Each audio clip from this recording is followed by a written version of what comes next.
Rare parmi les elfes à porter la barbe, charpentier de navire à la longue et passionnante vie, aujourd'hui, parlons de Círdan.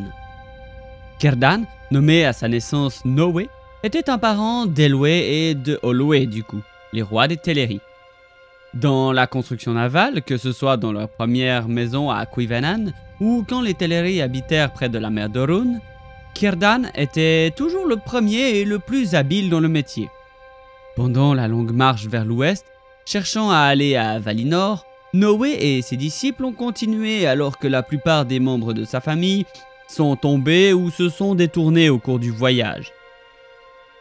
Malgré le grand empressement de Nowé à voir la lumière de Valinor, qui était à l'époque son plus grand désir, il a loyalement cherché Elwë lors de sa disparition. À cause de cela, les Teleri manquèrent le premier voyage sur Tol Eressëa vers Valinor, sur lequel allaient tous leurs parents, les Noldor et les Vanyar. Ils prirent pour roi Olwë, et, en attendant qu'Ulmo revienne pour eux, Nowé se versa dans l'art de fabriquer et de faire naviguer des bateaux, en s'impatientant évidemment. De cette profession, il prit le nom de Círdan, qui signifie charpentier de navire en Sindarin. Le Teleri a également développé une grande amitié avec le Maya Ossë. En même temps, bien que la plupart des Teleri aient abandonné, Círdan a cherché Elwë plus longtemps et plus durement que la plupart de ses proches, en partie à cause de son amour pour lui et de son allégeance. À cause de cela, Círdan est arrivé trop tard sur les rivages pendant le second embarquement d'Eressëa. Il est venu sur les sables pour les trouver partis. Et comme il se tenait ici, désespéré, il a vu au loin une lueur sur Eressëa comme elle disparaissait à l'ouest sur Belegaer, la Grande Mer. Mais dans son cœur vint un message des Valar qui l'avertit que son navire ne pourrait pas supporter le voyage et qu'aucun navire ne le pourrait pendant de nombreuses années, jusqu'au moment où son œuvre maritime serait de la plus grande valeur, rappelée en chanson. Círdan répondit par l'obéissance et il eut alors la vision d'un navire. Vous verrez que cette information est très importante. Círdan resta donc avec ses Teleri qui avaient choisi de rester à l'est de la mer par amour pour Ossë et devint leur seigneur.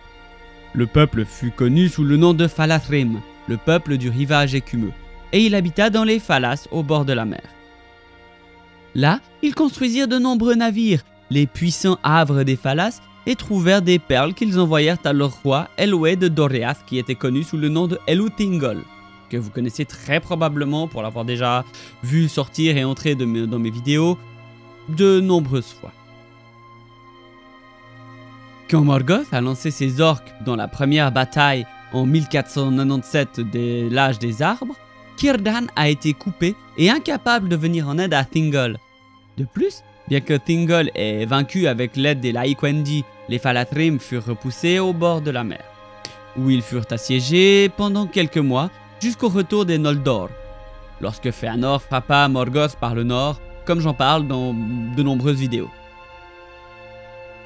Le siège des Falas fut alors abandonné lorsque les orques reçurent l'ordre de se diriger vers le nord pour aider leur maître, où ils furent tous détruits par Celegorm.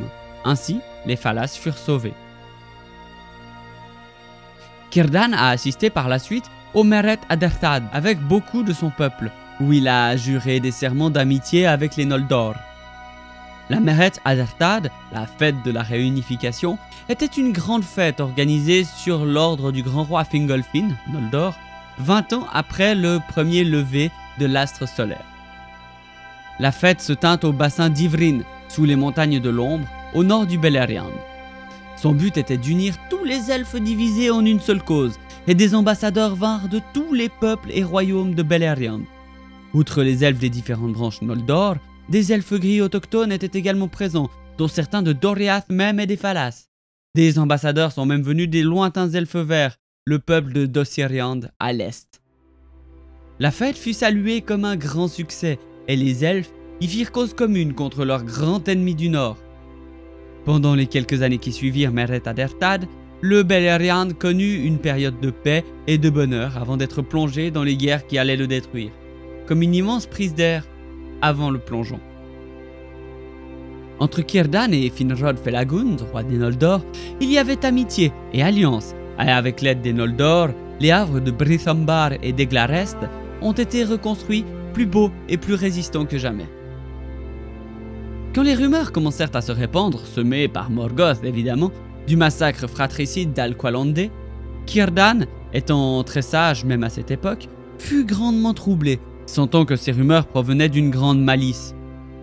Connaissant la jalousie et la dissension parmi les Noldor, il devina que le mal venait des participants du massacre, et de Morgoth évidemment. Il envoya donc consciencieusement des messages à son suzerain Thingol en lui racontant tout ce qu'il avait entendu. Il en résulta le bannissement du Quenya et une plus grande discorde entre les Sindar et les Noldor. Círdan compensa son manque de participation dans les guerres des Noldor par son rôle dans le second assaut sur Ithlum, venant en aide à Fingon au moment où il était le plus nécessaire. Les navires de Círdan remontèrent le Drengist avec une grande force et frappèrent les orques sans méfiance par l'ouest, donnant alors la victoire aux elfes. Après la terrible Nirnaeth Arnoediad, que vous connaissez sans doute déjà par cœur, de nombreux fugitifs vinrent chercher refuge dans les havres de Círdan au Falas. Les marins Falathrim harcelaient les orques par des attaques de guérilla depuis la mer, mais ce n'était qu'une question de temps avant que Morgoth n'attaque. Puis vint la désastreuse chute des Falas. Bien que Brithambar et Eglarest furent toutes deux solides avec de puissants murs, elles tombèrent l'une après l'autre à cause de l'impressionnante panoplie de maîtres de siège, de machines et d'engins de mort que Morgoth avait à sa disposition. Bien que le peuple de Círdan se soit battu vaillamment, les murs furent brisés et la plupart des Falathrim tués ou réduits en esclavage. Barad Nimras a été renversé et les Falas ont été dévastés. Mais Círdan et certains de ses partisans s'échappèrent par la mer et il emmena avec lui Gil-galad, l'un des derniers princes des Noldor. Ils arrivèrent alors sur l'île de Balar et fondèrent un nouveau refuge, mais gardèrent un pied-à-terre aux bouches du Sirion, gardant des navires cachés parmi les roseaux. Turgon, recevant les terribles nouvelles, demanda à Círdan d'envoyer des marins à la recherche de Valinor et l'aide des Valar. Círdan construisit 7 navires rapides et les envoya vers l'ouest. Aucun ne revint, à l'exception d'un seul marin du Gondolin-Drim qui était son parent. La voie de l'ouest était fermée. Finalement, Círdan servit de messager quand Ulmo lui remit un message pour Orodreth, seigneur de Nargothrond, l'avertissant du malheur de la cité et lui ordonnant de fermer ses portes et de jeter à bas le pont construit à l'époque de Túrin. L'avertissement n'a pas été pris en compte, ce qui a entraîné la chute de Nargothrond. Après que la nouvelle de la chute de Gondolin ait atteint le refuge de Balar, Gil-galad fut proclamé au roi des Noldor. Par la suite, Círdan se lia d'amitié avec le jeune demi-elfe Eärendil, fils de Tuor et Idril, qui avait grandi essentiellement dans son ombre, et il devint alors son apprenti. Círdan aida Eärendil à construire un navire, qu'il nomma plus tard le Vingilot, lui donnant conseil et assistant. Círdan se souvenait sans doute de sa lointaine vision, et ce navire en était bel et bien la réalisation en bois et en voile, faute de chair et d'os. Círdan et Gil-galad arrivèrent avec leur navire depuis Balar trop tard pour empêcher le 3e et désastreux massacre fratricide, lorsque les havres de Sirion furent pris en embuscade et que beaucoup tombèrent. Mais Eärendil n'était pas là, et était plutôt parti en voyage, et le Silmaril de Beren et Lúthien lui avait été apporté par Elwing, sa femme. C'est ainsi que, brandissant le Silmaril, Eärendil vint à Valinor et trouva le pardon des Valar. À partir de ce moment, Círdan bénéficia d'une clairvoyance supérieure à celle de n'importe quel elfe. Peut-être une grâce spéciale des Valar pour ses actions dans cet épisode qui changea le monde, comme par exemple le retour de Glorfindel qui contribua également de manière significative à l'avance du monde. Après la guerre de la colère, Círdan, obéissant aux ordres des Valar depuis longtemps, s'abstint une fois de plus de trouver le désir de son cœur et de partir vers l'ouest et trouver Valinor, mais resta en terre du milieu avec un petit groupe de fidèles. Les continents ont été déplacés et la terre changée à tout jamais, mais Círdan s'est toujours installé au bord de la mer. Cette fois-ci au Havre Gris, que les elfes ont construit dans le nouveau golfe de Lune, où les Eldar pouvaient naviguer sur la route de Valinor. mais la plupart d'entre eux n'étaient pas disposés à abandonner les terres où ils combattaient et préféraient s'y attarder. Il se lia d'amitié avec Veantur, le chef des marins de Tar Elendil, et enseigna plus tard à Aldarion, son petit-fils, l'art des navires, à la fois la gestion et la construction, et l'architecture de bord de mer évidemment, étant sans doute la plus grande autorité dans ces deux domaines. Círdan déconseilla à Celebrimbor la création des anneaux de pouvoir lors de la venue d'Anatar, mais comme Galadriel, son conseil resta lettre morte au milieu de l'ambition des Gwaithir Myrdain. Néanmoins, lorsque les 3 anneaux furent cachés, Celebrimbor avait désigné Círdan pour hériter de l'un d'entre eux, et c'est ainsi qu'il reçut Narya, l'anneau du feu. Sauron, s'étant révélé lors de la destruction d'Eregion, et doté du pouvoir de l'anneau unique qu'il avait forgé, envahit Ereador du même coup. Cependant, il n'osa pas tenter de s'emparer de Mithland ou Lindon de Círdan, craignant qu'il ne soit trop fort, car il bénéficiait de l'aide des Núménoréens. Círdan rejoignit la dernière alliance des elfes et des hommes et combattit aux côtés de Gil-galad.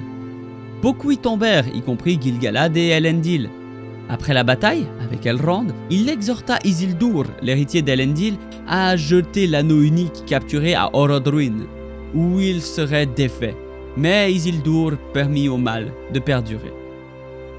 Après la guerre de la dernière alliance et la mort de Gil-galad, Círdan gouverna les elfes de Lindon depuis les Havres Gris.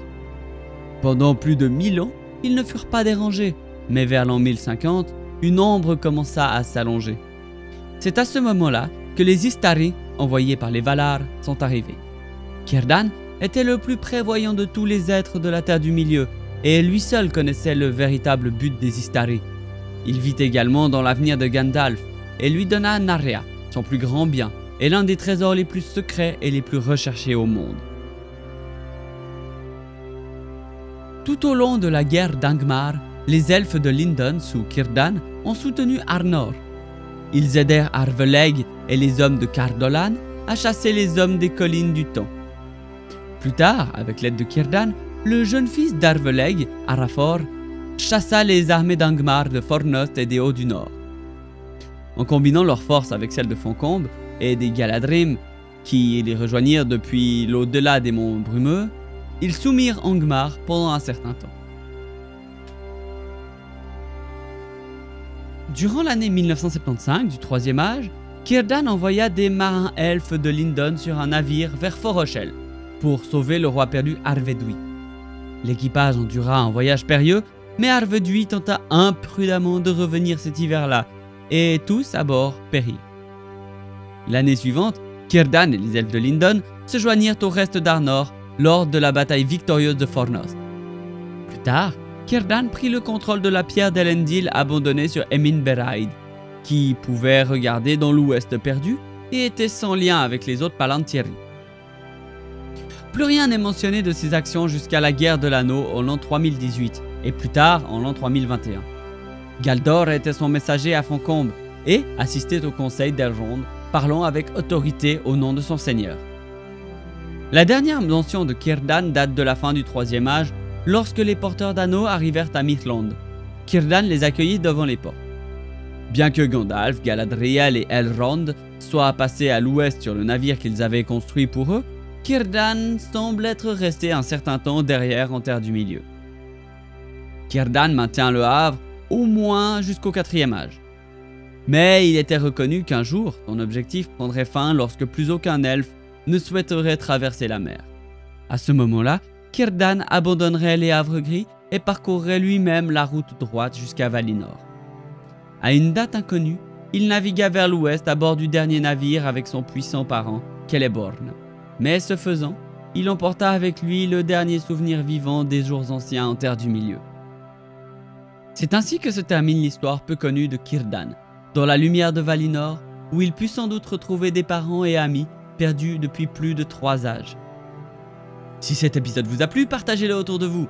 Je souhaitais vous remercier pour l'accueil fantastique que vous avez fait à l'épisode sur les orques la semaine dernière.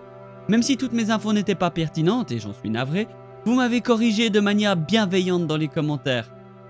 Néanmoins, j'ai pu voir que quelques commentaires me dire de manière plus ou moins polie de revoir ma façon de parler, faisant référence à ma manière de rouler les R ou de certains noms tels Sauron ou je pense par exemple Thorin, Dwalin ou Balin par exemple. Tous ces noms sont des noms elfiques, si, même ceux des nains. Langage dans lequel les R sont roulés et la plupart des syllabes de fin sont prononcées entièrement, Sauron et non Sauron. À la manière des langues étrangères, je pense à l'anglais simplement. En français, nous parlerons d'un tirum et non d'un tearum. Même si, par simplification, on ne prononce pas le R de la bonne manière. On devrait prononcer tirum.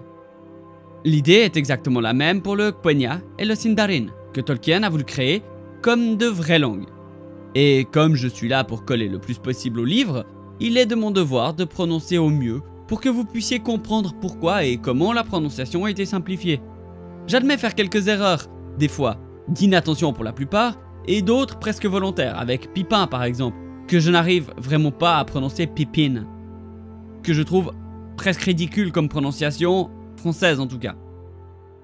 Voilà, c'était le retour de la semaine dernière. Retrouvez-moi cette semaine sur Twitch avec un stream mardi à 19h30, et mercredi et jeudi, une campagne en coop sur Warhammer 2 Total War, en duo avec Kaiser Gap de la crypte. Ce sera toujours les 2 soirs, mercredi et jeudi à 20h. Les liens sont en description et n'hésitez pas à aller follow à l'avance si besoin est.